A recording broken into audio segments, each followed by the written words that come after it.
Welcome to the Touching into Presence podcast.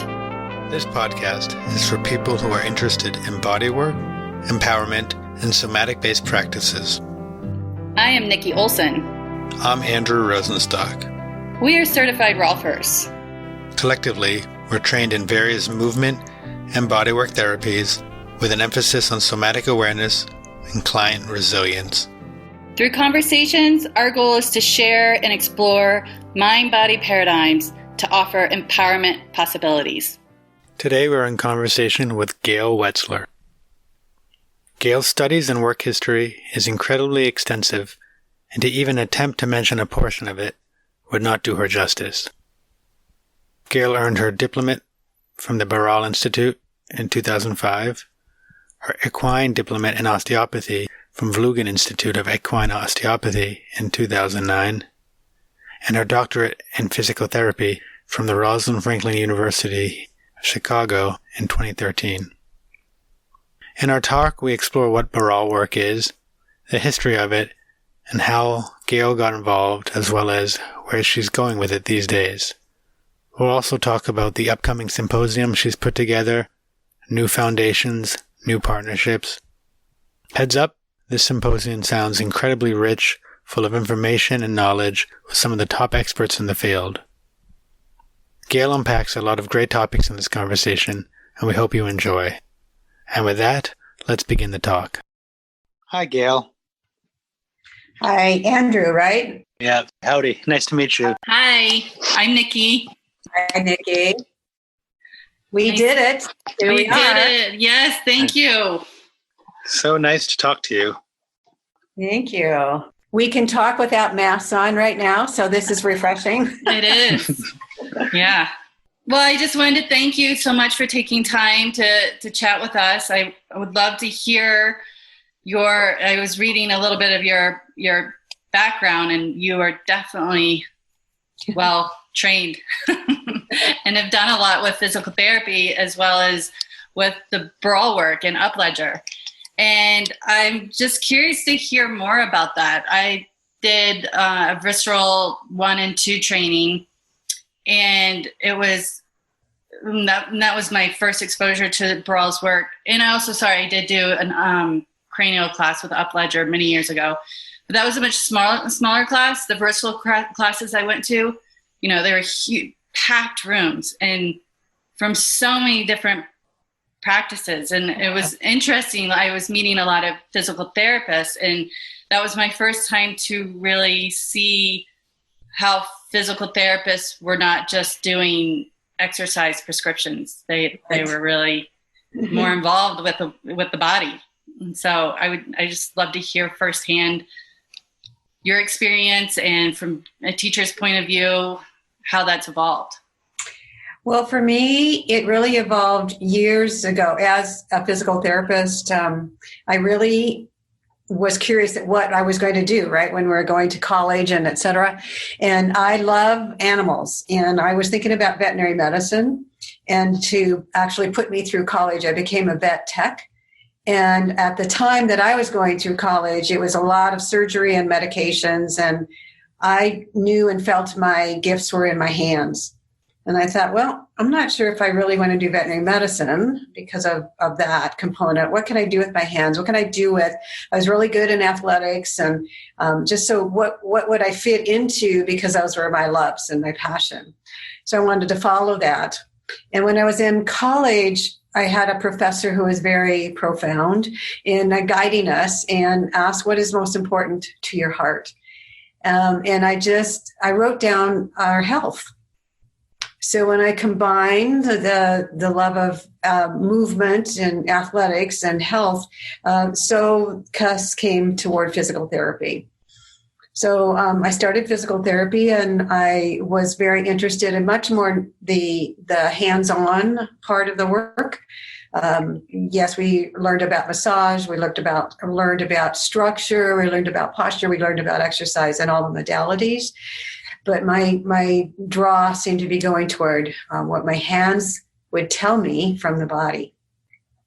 So as I grew from that into physical therapy, and I worked at Hoag Hospital in Newport Beach for a number of years, I still was guided by the interest that if I was attracted to, if they had a headache, say, I was attracted to what their signs and symptoms were, but I noticed that where my hands were drawn could be a factor that seemed to affect the headache. Whether it took it away or whether it aggravated it, this seemed significant. And then when I was still at Hoag Hospital, it was right next to the Long Beach. I went to Long Beach State before I went on to get my doctorate, and that was my undergrad, and that's right next to the Veterans Hospital there. And that's where Janet Travell, the big Bible of the trigger point book. So that's where she actually did a lot of research. And I was invited in to be a part of that research, just as far as what do we feel with our hands? What are we seeing with the body structures? And so I was asked to start to become actually an assistant to her in the teaching after we got to know each other a bit. And from there, putting more detail into my hands-on work. And she was great at understanding structure, hemipelvises, and what that meant and what the signs and symptoms were. So I learned some great insight, absolutely, from Dr. Janet Travell. Then comes along the fact that I'm the director of the Hoag Hospital outpatient department. And there came a request from a doctor up in LA. It was out of White Memorial. And he was interested in head, neck, and facial pain, TMJ disorders. And so I got along with him. He asked me to become a part of some study, and I started to get involved with head, neck, and facial pain and dentistry. As a result of that, I wrote a chapter in his book. And so that led me to the work of other people in the cranial world. And so I was interested in what we did as physical therapists, but what do perhaps some other people, what are they saying about it? So I contacted some DOs in my area, and Viola Fryman was a couple hours south, but she was known as pretty much the mother of osteopathy, and got to meet her. But I worked with the DOs in my particular Newport Beach area and got to know the cranial work and the aspect of the whole philosophy of the physiology of movement and how they look at the whole person. So they didn't just, where we in PT are more musculoskeletal oriented, and that's where we did a lot of our education, where the DO is looking at the craniosacral system, the visceral system, the internal homeostasis, and also how does that affect the musculoskeletal system. So I started working with him a little bit and sharing patients is what I mean by that. We shared patients back and forth with the DO.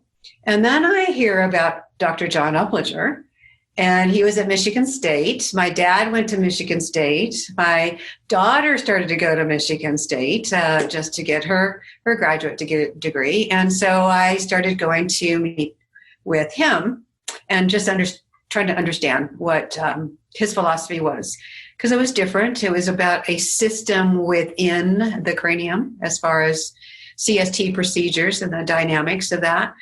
So again, I was kind of in the cranium and the head, neck, TMJ, and what does he have to say about it? And then he started his clinic down in Florida. And I was invited down to there to do some clinical studies and see what they were developing. And from there, it just kind of blossomed. It just, how you might be guided on a pathway for that. And so I spent some time there, and in regards to having my own clinic still in Newport Beach. By that time, I was a private practitioner. I would travel down and learn. Each of our life chapters, we have a page, and when we turn the page, it's like, what have we learned in that particular chapter? So he actually started what's called Beyond the Dura. And about every 2 to 3 years, those were major symposiums for the Upledger Institute.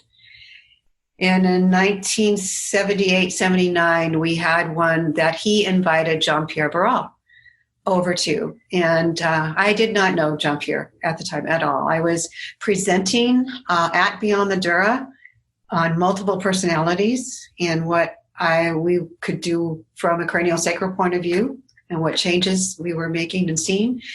And so I got done with what I was talking about. And then Jean-Pierre came along and started talking about how interesting it was about the organs in the body and their ligaments and their suspensions and what they attach to. And could that not also have some effect on the structure? So I was teaching at that time at USC School of Dentistry, and I was also teaching for the Institute of Physical Art at that time. And so we were kind of going through the organs to get to the psoas muscle, which you all of you guys do too, and how important the psoas muscle was for so many things. And so here comes this doctor from France and says, you're going through quite amount of important stuff when you go through those organs and how they could be related. So it was total curiosity as to, oh my gosh, yeah, he's right. What are we going through when we go down to that psoas? So poolside after the talk, we were poolside and kind of came up to talk about what I was talking about, and then we chatted about him. And then Dr. Upledger, Dr. John himself, asked Jean-Pierre to come over and start teaching some classes in the visceral work. So I was right on board, wanting to know, just again, curiosity. What is it that we're touching, and how does it relate, and what his teachings are? And so from that point on, it was history in the making, I guess. I followed him in many of his courses, 90, 91. In 91, I was in his advanced course, and he asked me to become a teacher for him. And so from 91 on, I have been teaching his work, trying to relay as best I could his genius behind his hands. As you all have studied the intricacy and the detail that Ida Rolf has put into her work, so has Jean-Pierre put into the detail of the organ and the organ attachments into the body. Gail, could you share how did Jean-Pierre, what was his journey? Like could you share a story of like what happened in his hands that led him to go down this journey? What spoke to him to share that tissue has this ability to be mobile? And yeah, absolutely. It started at, he was a PT before he became a DO. And in his journey, he studied at, I think for 6 months at a lung specialized hospital. And so there were times when people would pass, unfortunately, and he was able to also see the autopsies and learn more. But what he recognized in understanding the bodies is when his hands went on in the lung area, there was quite a bit of an attraction of something underneath his hands that would be drawing his hands toward. He didn't know exactly at the time. What am I touching the pleura? Am I touching some ligament that's underneath the ribs or intercostals? Is there some restriction that's in the lungs itself? So it was this line of tension, we call it, that he was being attracted to. And it wasn't like, oh, I'm going to poo-poo that. And I have no idea, so I'm not going to pay attention. Jean-Pierre was a man of great curiosity. And he goes, I'm getting that not only once, but I'm getting it 10 times, and I'm getting it 100 times in different people as to this line of tension that was attracting his hands. So he was starting to listen at that time. Sorry, was it these multiple people? Were these all people who had recently passed? So No. Okay. So that one experience he got drawn into, and then he started trying that on with other people. And then in the 6 months, there were people who passed. And so he could put some objectivity into what his hands were doing. And then he could start to say, I'm trusting my hands more because I have the validity behind it. And another journey he had as a clinician in Grenoble, France, was that as an osteopath, he was a spinal mechanist for years, taught that in the schools for years. And he would have people come in, and then he says, I've done everything I can in this lesion in the spine. And then he says, I don't know if I can do any more for you. So these people would go to what they call folk healers at that time in the Alps. And they would come back and see him. And he says, yeah, Doc, come back to see Jean-Pierre. And he say, Doc, my pain is actually gone. And he kind of get a little proud look. And he goes, and the patient would go, well, actually wasn't from what you did. It was from because in between our visits, I went to go see this person up in the Alps, and he goes, "Well, what did they do?" So Jean-Pierre, in curiosity again, went up there to see what they were doing, and they were working through the abdomen. So what he did now, and seeing that, and went up again and again, now he started taking that vision, putting it into his hands, and then he put fluoroscopy, because he taught at the schools, right? He put fluoroscopy, he put ultrasound, he put scans in behind the science of what we can do with our hands. So in the VM1 first text that you read, VM1, he has some of the research, a little bit of studies and research that he did in the back appendix of that. And one was on kidneys and kidney position, what that related to with back pain and what positions they were in. So that's actually the beginnings of Jean-Pierre. And then he started to move much more into other parts of the body and realize people would start coming back. And he said, what did you do last time, Doc? And kind of review in his notes. And he said, well, I no longer have constipation, because what you did is help me physiologically. What did you do, Doc? Well, I kind of was in this area, and well, I'm pregnant now, and we've been trying for 3 years. And I don't know that you knew that, but I'm no longer having the stress of being infertile.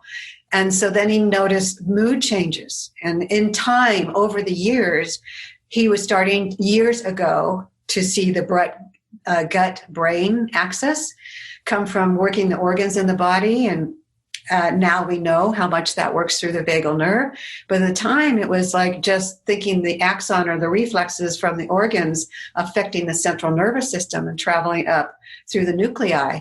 But now that is a source. The microbiome is a source, and the vagal nerve is another source of all these different changes that he was seeing the behavior changes, but not exactly knowing how important this work is in diving into the body so precisely. Thank you for that back history. That's fascinating. And the power of curiosity. Yeah. Thank goodness he held on to that. Yeah. Because, I have to share the going through that visceral class changed the way I access psoas remarkably. Like it was just such a gift, because there is so much that you have to feel through before you're accessing psoas. And, on a previous podcast, there was someone commenting that probably maybe a newer rolfer wasn't accessing the psoas as kindly as they may have should have. And so that person had an experience of rolfing being quite brutal. And so it definitely, having a great understanding of how to manage the viscera to go into deeper layers is paramount. Good. I'm glad you had that profound realization too. I did too. Yeah. So I'm still curious of what's the attraction. From a rolfer's point of view, I can see it, but I'm just curious again, with so many PTs being so interested in this work, because I feel like it's such a difference. And maybe I don't really know what's actually being taught in PT school. My understanding is quite clinical. I had a moment thinking that I was going to go into occupational therapy. Mm-hmm. So I just still find it fascinating and great for their skill set for physical therapists to be interested in more of the subtleties that the Barral and Upledger's work can bring into the clinic. And I guess, is that something that is missing in the traditional PT training? Yes, and the reason is because we don't have a lot of validation. The research that, physical therapy schools are under kind of the auspices of the medical school situation. So the licenses in the beginning of particularly my license, was I had to be under the referral of a doctor. We no longer have to be that.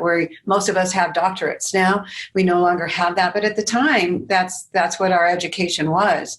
So if there wasn't something that was written in the literature, could have the evidence base behind it, And that's where the difficulty came in the beginning stages of understanding this work. It's because we didn't and couldn't. We didn't, all of us as private practitioners, we don't have that equipment.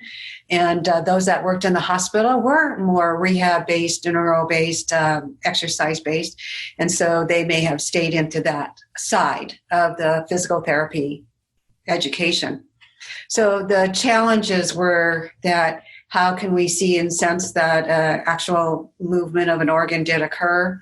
So it was actually the DOs that did some more. When I first began, there were DOs over in England that studied the breath mechanism in the diaphragm, and they did a mechanism of breath, and then they did a stomach or a liver motion pattern, like a mobility technique.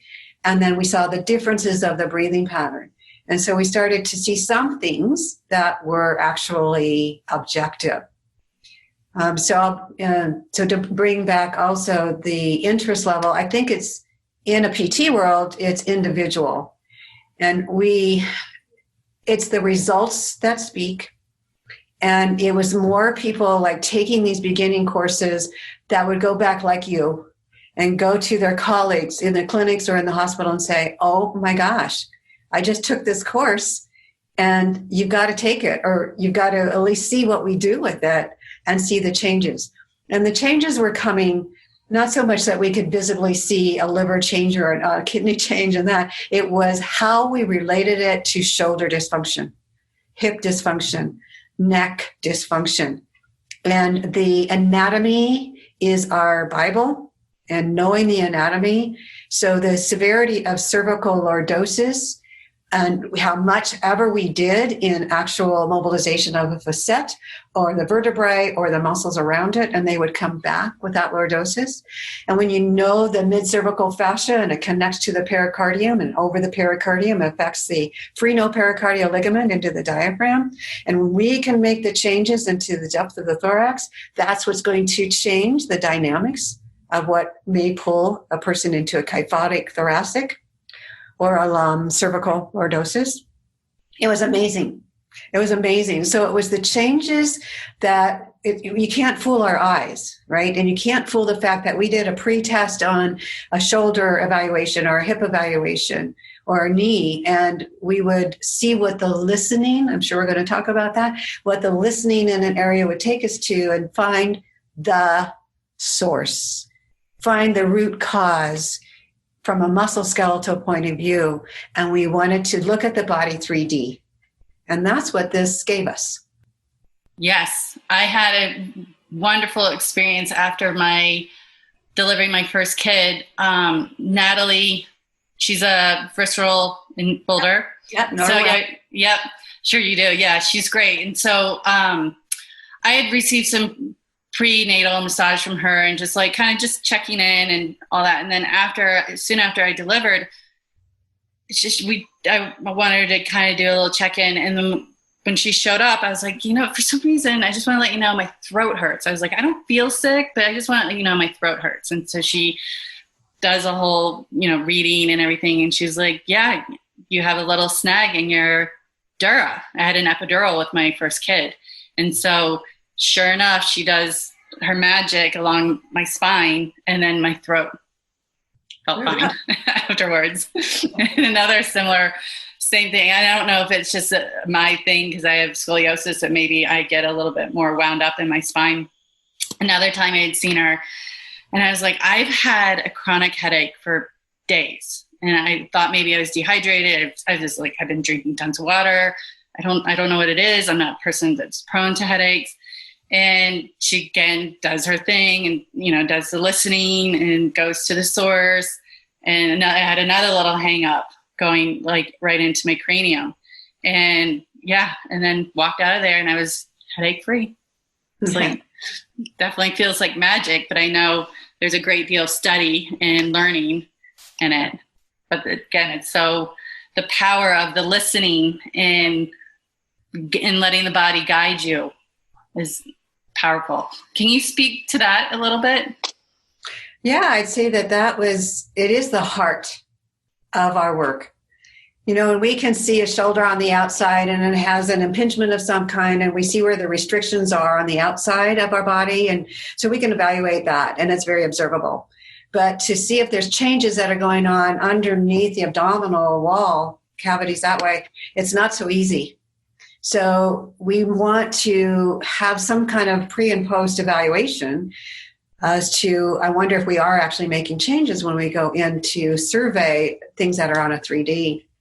So Jean-Pierre has developed an evaluation process called listening, and it's general listening when you first learn it and you come into the VM curriculum, and we're listening on the top of the head. And the top of the head, we have to learn how to receive messages from the body. We learn how to, am I going to be feeling a load transfer? Here I'm a PT talking. If I go on the shoulders, if I distribute my hands, is the body underneath it accepting the load? So how's the load distribution? That's one way of looking at, I'm engaging into the body. And as you engage into the body and you let go, you're receiving now messages from, oh yeah, I have ability to compress and I have ability to decompress. So the homeostasis of the tissue is within normal limits. But we're learning to feel when it doesn't do that. So there's a line of tension, like I mentioned when we're talking about the lung hospital and what Jean-Pierre felt. There's an attraction that comes in our hands that the tissues are gathered together and they're not healthy. They don't have the hydration. They don't have the gag responses or the elasticity and the collagen elastin. Something is dysfunctional and it forms a densification. And there is neurological densification. There's the fascia around the vascular that can have that. And certainly the fascial components that we all know around muscle, skeletal system, well, can be developed around the organs in their structural component as well. So we have learned with our hands what is the potential of something that might attract us.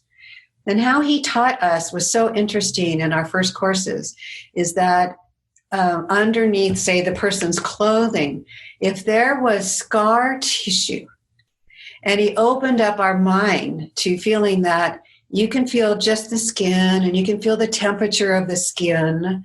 But if you realize that there might be a tethering somewhere deeper in, we want you to find that. And this person may have some scarring underneath. Can you determine with your hands where that scar is? And sure enough, when we opened up our minds to this possibility, then we could feel areas that did not seem to be magnetic or drawing us in, and we went to areas that did. And then we could, lift up whatever shirt that they had, and we can see we were right on or very close to. And that was a training process. And then so training on the body and then training onto the hand. And just, it's very interesting. This is just an aside. It's just interesting because we're about to talk about the symposium that we're putting on. And one of the people that I invited just to speak of the benefits that he as an acupuncturist has learned from the Barral curriculum, he said it was so interesting when I went into VM1. Because when anybody puts their hand on their head in this area, it's called a place of meeting of 100 meridians. They come together. The meeting place of 100 is what they're technically called. And so there's so many meridians come up to that particular area as well. So they can read the body from an energetic standpoint as they do as acupuncturists. And then we're reading the body from a tissular point of view as to what those attractions could be. So I love the paradigms. I love that what Jean-Pierre did on his own and what he found. And here we're seeing in another realm, another discipline, that the acupuncture has been doing that for years and years as to bringing that paradigm together. So that's the listening perspective. And then, so we have classes in that now that train our hands and the perception of our hands in that process. Gail, I'll just say, you were mentioning opening up your minds for that, but I would almost say that it's the opposite of opening your mind. It's a way of shutting the mind off and learning how to listen so that the mind isn't always creating it. Yeah. Yeah. Opening our minds to the idea, because here we are, these, maybe with, as a rolfer, you might have a little bit more open mind coming in from that field, but PTs, if it wasn't black and white, so we had to open the minds to the possibility. And then the chatter has to stop.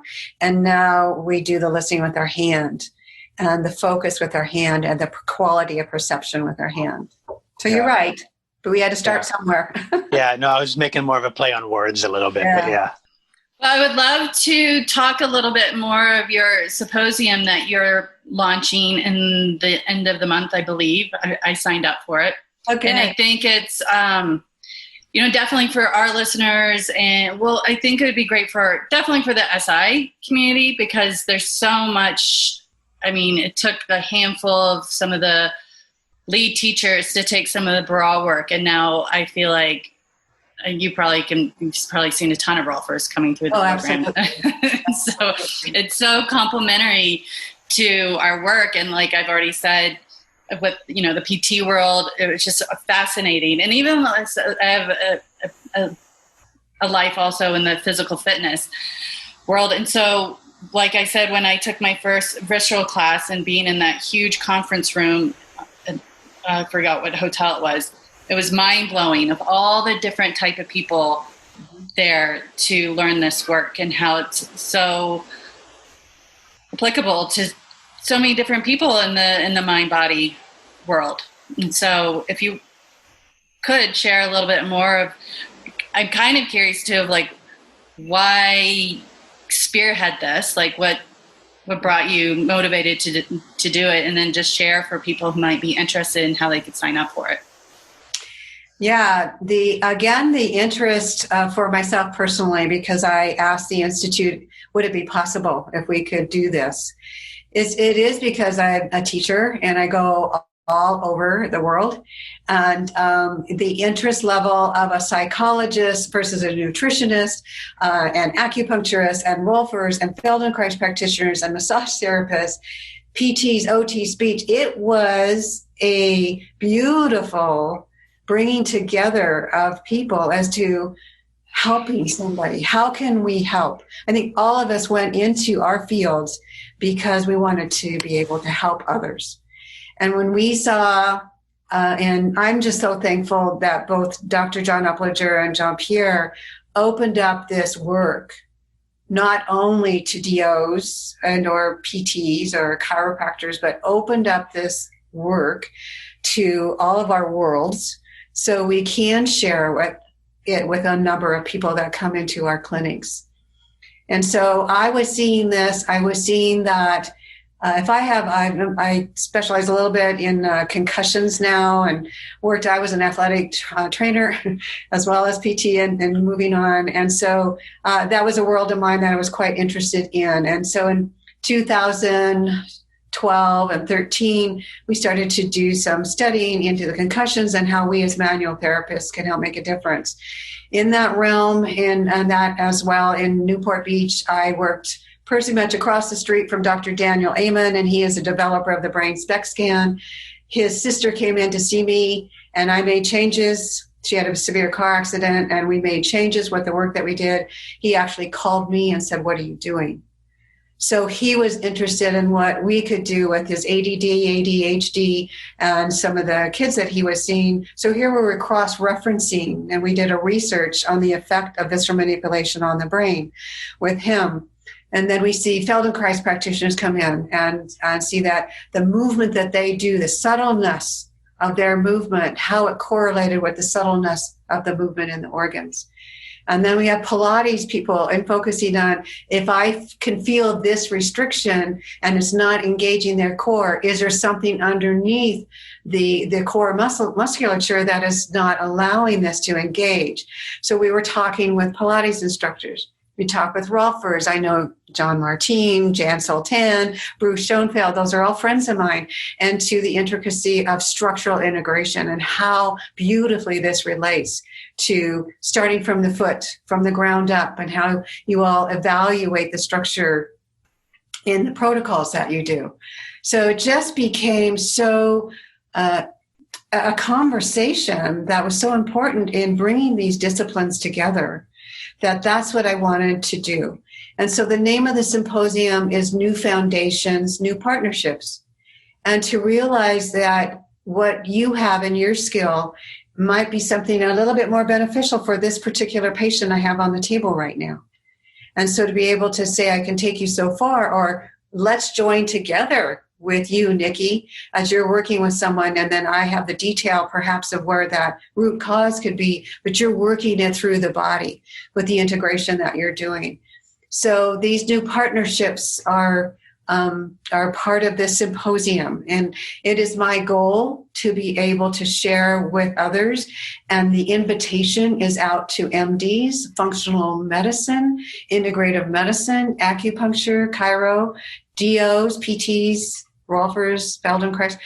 All of that is a part of the people who have been invited. So we open the door a little more of sharing that what we can do as manual therapists for the MDs. And I actually have a vision therapist that's going to be talking as an MD, and how he changes the lens of the eyes and what it does to the optic nerve to help post-concussion patients, plus neurodegenerative changes that are happening in the brain, what he does.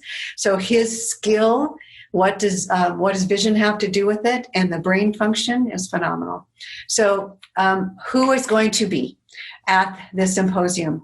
We have Dr. Len Wyszynski, who is actually in our area, Nikki, but he is very well known at the University of Colorado. He is at NIH. He has spent 25 years in policies in trying to help complementary medicine be part of who America is.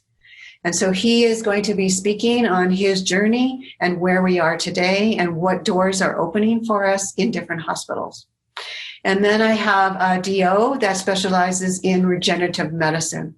And she'll speak about regenerative medicine, but also the stem cell and the stem cell research and the biologics of that, and how movement is key. And then we are the people that come in and do the movement to help what they are evolving, if there is a need for prolotherapy, PRP therapy, or stem cell. Then Dr. Pedram Sojai, he is world renowned. He's called the Urban Monk, and he is the developer of the Interconnected series that went worldwide. And that was in 2018, beginning of 2019. And he is our speaker in regards to what he has learned in going around the world. He is a doctor of Oriental medicine and functional medicine, very well known in the functional medicine world. So he's kind of having a global view of what we have learned in the past decade on the human genome and what the DNA and RNA and the microbiome is sharing with us, and how that's opening up a whole new understanding of some of the pathologies that we have.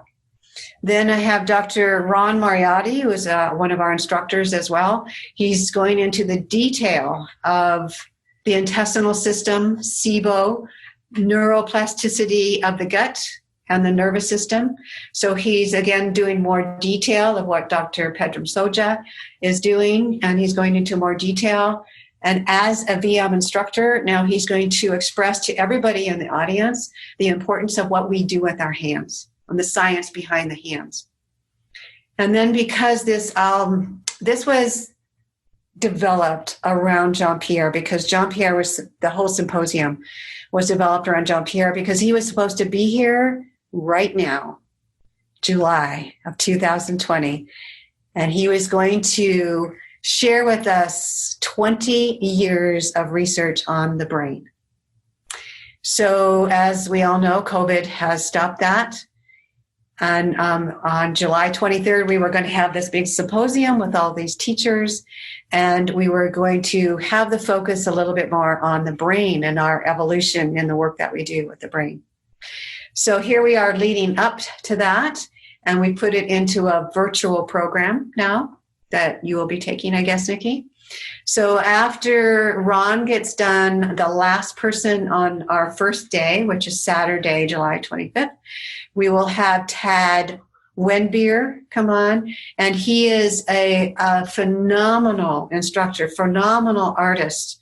and how he has put together the continuation of Dr. John Upledger's work in regards to the glial cells, the neuron communication, the lymphatics, and what we can do as manual therapists. So his title of his program is called Dynamic Waters, and what we can do with our hands in the cranium and the craniosacral system, and how he has advanced that into the glial cells and the lymphatics. So that will end day one, and that is evolving us into the brain. And then on day two, I have a neurologist out of UCLA, and her title is Brain Unleashed. And she's going to talk about neurodegenerative changes and what we have done in more understanding, like Parkinson's. That's what she really specializes in. And so how finding the research, I don't know how familiar you are with that, the research of the vagal nerve and the different bacteria that went up the vagal nerve. This is now 5 years ago, the study, how it went up the vagal nerve to cause Parkinson's in the brain. And what she has done as a neurologist and combining her skills as complementary medicine and yoga and movements has what they are doing in her particular practice. And Dr. Charles Shidlovsky is next, and he is the ophthalmologist who has studied concussions. And so he's going to talk about vision, the optic nerve, and what he does, and how he works with another manual therapist and all of her. She has a whole concussion program in Dallas, Texas, and she discovered him. He came to her clinic, and how they work together. And he loves our work and how he'll express that. After that, I just did the webinar today, you guys. So I am presenting research, actual, observable, objective research on how we as manual therapists can work with the brain and see the changes with neurofeedback. So I have Dr. Rachel Ragsdale and myself, and we did 8 cases in regards to a pre-neurofeedback or electroencephalography, so brainwave study before I did my work, and then we did an immediate post. And you've got to see it. You guys have got to see the changes that have come up and objectable. So we're very excited about what came together this morning, and we'll be sharing that on the second day. And then the last 3 speakers are in what's happening in the latest research. The last 3 speakers are all going to be on the vagal nerve. And so I have Gregg Johnson, who is the founder of Institute of Physical Art, who I used to teach for. And he's going to talk about the anatomy of the vagal nerve and the mechanistic components of how this happens, how we can get on the vagal nerve and make a change as a manual therapist would do. And then I have to have Dr. Randy Grazzi, and he is a protege of Dr. Stephen Porges. We could not, of course, get Stephen Porges and Deb Dana. She's kind of second in line, while Dr. Randy Grazzi is third in line. He is the director of a hospital down in Phoenix, Arizona, that has incorporated the entirety of the polyvagal theory. And so he's going to share with us what he has done with this work in the polyvagal theory and how we combine with him. And the last person is Dr. Laura Gomez, and she is from Spain, who will be talking. If you're familiar with Dr. Stephen Porges, you're probably familiar with Peter Levine. And he is the developer of the integration of the sensory system into the world of emotion. So Laura is a teacher for Peter Levine, and also has studied the polyvagal theory, and is a teacher for the visceral curriculum. So she's bringing her experience from this working with the sensorium and Peter's work and the polyvagal theory and Stephen Porges' work and the visceral emotional world that we can work with and make a difference. And it's kind of tying everything together. And thus we will end our symposium with that. So I'm excited. I'm excited that both of you guys are interested in talking, and that you actually have been seeing a little bit of this work and how we can all join together to work together, absolutely work together to help someone. Absolutely. When we were speaking before, I got super excited about it. And then now I'm like extra excited. And I think say the name, new foundations, new partnerships. Uh-huh. Yeah. And it speaks to me in a lot of ways, but I am very multi-modality trained, and a lot of it is mainly because I feel that there's so many different things that from all these different modalities that really can help bring wholeness to somebody. And I love being multi-modality and taking from different places and working with different people and kind of removing the idea of, oh, my way is the way, because the body's dynamic, and the best serve it is to bring in all these different expertise from all these different professionals. Right. And I love that you put together amazing, super powerful symposium. Thank you. Thank you very much. This was validated for me in some of the podcasts that we have, because the last part is, I take you to the brain and then I take you into the trauma and how trauma affects the brain on those last three speakers. In some of the podcasts, they have 40 experts. Some have 20, some have 40. I've seen as much as 90, and you just get little excerpts of it. But the person who's facilitating that, when we talk about trauma, is it physically induced or is it emotionally induced? The brain is going to perceive it and just recognize as trauma. And then the processing occurs from there. There are which you'll see in the research that Rachel and I did together. There are some people that if we give them meditation, their wavelength can work with that. But some can't. If you don't have a theta and delta that can accept a meditative state, they go meditate. I tried. I can't do that. So there's some that if they work themselves into a mindfulness and meditation, that works. And for others that don't. Those that go to EMDR and they work with the sensitivity, with eye movements and desensitization of a traumatic event. Some of that works and some of it doesn't. Some work with talk therapy. Some work with the movement, and the movement works out that particular emotional release in the soma or the body of the body. So we're seeing as we get together and talk that there are these different disciplines that'll be right for someone, just perfectly right, and others that may not work as easily. But there's reasons why. And we're all going to learn from these different disciplines the potential as to why and how we can help each other out. Pretty awesome stuff. I'm not sure if it sounds like you do know, but a lot of Rolfers have moved very much to VM, and also is it NM, the neuro? Neuromangio program. Absolutely. Yeah. So I've been introduced to it a little bit. I had planned on last year there was a course in Hong Kong. I think I got it canceled a year or two ago that I'd been hoping to do. And I'm after talking to you today, I'm even more amped to take to dive more into the VM work, because it's just pretty amazing stuff. Yeah. So it's I thank you for bringing that up, because it is the beginning stages that Nikki asked me about, what was the history behind everything. And it was the VM curriculum. But as Jean-Pierre went further into the work, what if my listening took me to a nerve? And what is the fascial rings and the components around the fascial system of a nerve system? So that became one class. That is now 5 classes, right? And then, so what if the listening takes me to a vascular system? Is it in the vessel itself, or is it the surrounding tissue in the vascular system?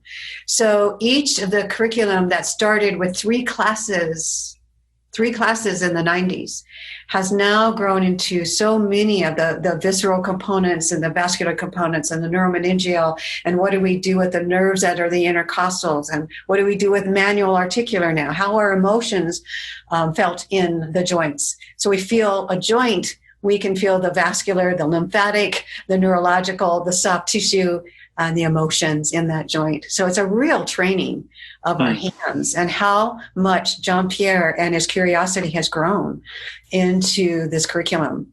So I invite you, absolutely invite those that are listening, just to take 1 or 2 classes and see what it's like for you. Yeah, I think what's really nice is I had looked before going to Rolfing School of, do I want to go to osteopathy school? Because I was spending a lot of time in Europe. And what I realized was osteopathy is great in Europe, but as soon as you come back to the U.S., you can't use it. Well, it's not that you can't use it, but there's different sort of regulations. Right. But what's really beautiful is that what Baral has done is he's brought that work, but sort of into a different. Instead of coming in as an osteopath, you learn VM work. You learn the components of the system more or less, and it's beautiful. I think it's a really wonderful the gift he's giving so many people by that. Yeah, great. Gail, I want to be sensitive about your time, but I also would love if you could share a little bit of your work with women's health. Oh, okay. Because I think I just know sometimes the visceral work and with women's health, it kind of can be just kind of not as thoroughly discussed in terms of the women anatomy, and it's kind of like, here's a protocol plan. Mm-hmm. Absolutely. And, yeah. Okay, I'll take a couple minutes to share with you about that. So 1993, I think it was, Jean-Pierre was giving a course over in France.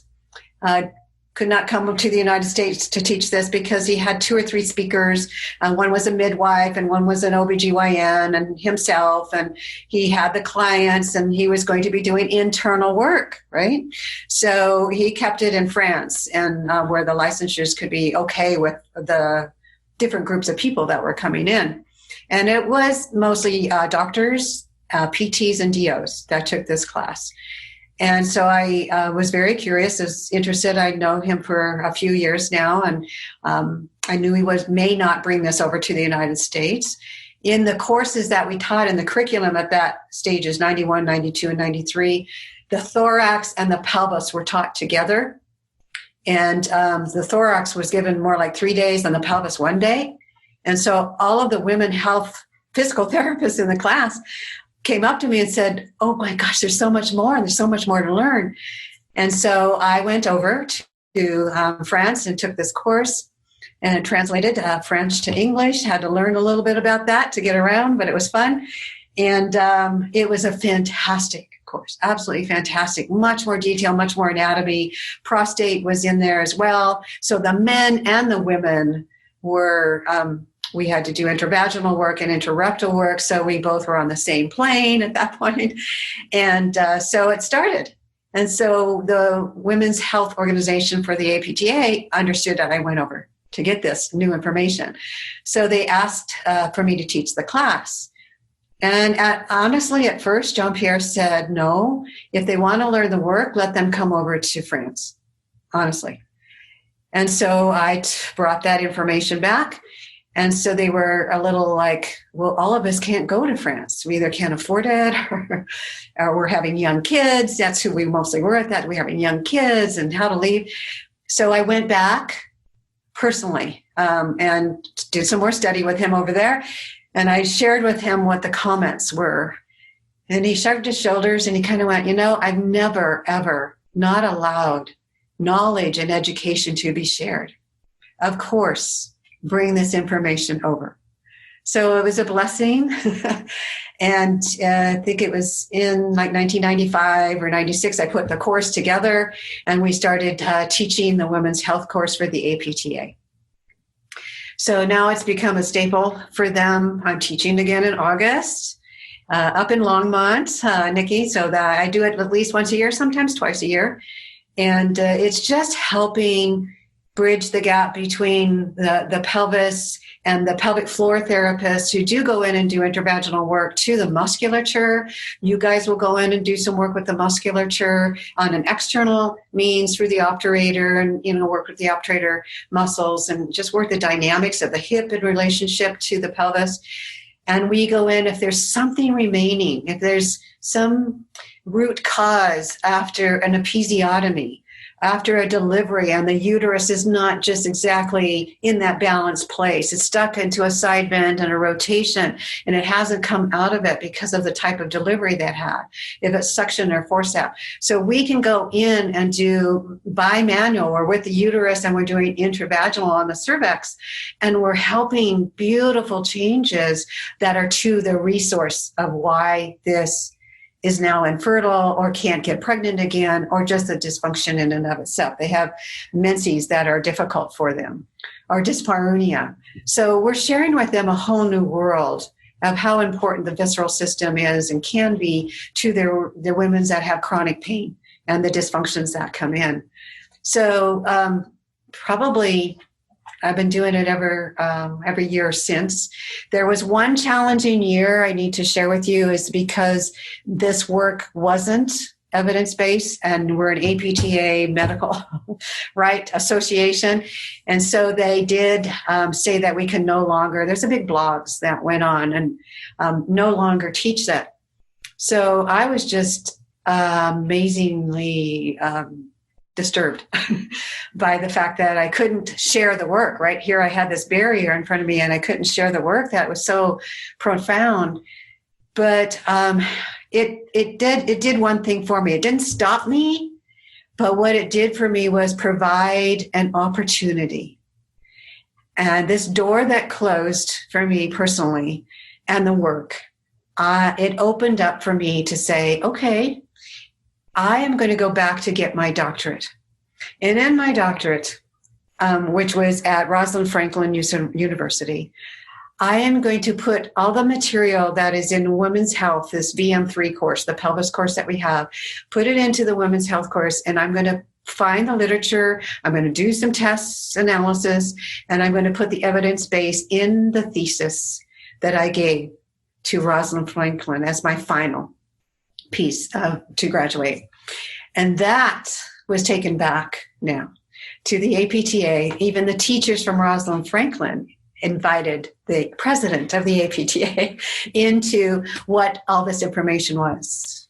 And I was invited back to continue the courses, which was a step in the great direction. It was a little disturbing for us at first, but it opened up another door, and I didn't stop. I just wanted to continue and just went around that. And everyone has benefited since. So I'm very, very pleased that we still teach it. Just one more component of that is that I didn't stop with what we were doing there. I now have developed a course in regards to fertility and infertility, and in regards to what we can do as manual therapists to get into the organs if there is a dysfunction within the tubes, within the ovaries themselves, that is that the main cause, and help them through each stage of pregnancy to have the ease into their pregnancy, the changes in the vascular system that may occur, some of the distribution of signs and symptoms that may occur.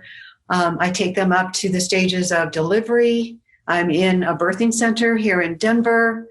What are the postpartum changes? How do we help that ease back into the body so the women a year later may not be coming in with pelvic pain that they could be from a distribution of change of the position of the uterus. And so then we're also the wellness of a baby visit from my years in working with John Upledger. So we can have a baby visit, or they can go see a local DO that will do that as well. But we can recognize some things if we're part of that pathway. So creating ease in the pregnancy, creating ease in the delivery, and follow-up after that is another class that we're doing. Wow. That door that got shut just blew itself right open to a greater world. Thank you. Yeah, you're welcome. Well, again, I want to be mindful of your time, and just wanted to thank you so much for taking this opportunity to share with us the great history you provided and this awesome symposium that's coming up soon.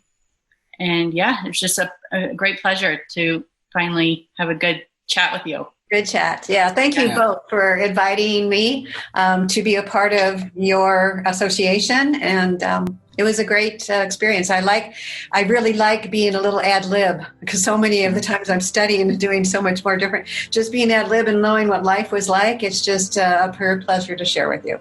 Well, thank you so much, Gail. I also just want to say you are something awesome. Oh, thank you. Thank you. Thank you so much. Okay. Thanks, Gail. Take care. Have a great day. Bye. Thanks for listening to us at Touching into Presence. We hope you enjoyed today's conversation. You can find out more about Gail at www.iahp.com/Gail Wetzler and find out more information about the symposium in our links. Please feel free to leave us positive reviews on Apple Podcast or other podcast aggregators. And please share with people you feel may be of interest. We do this for all of you out there and hope we're making a difference in your worlds.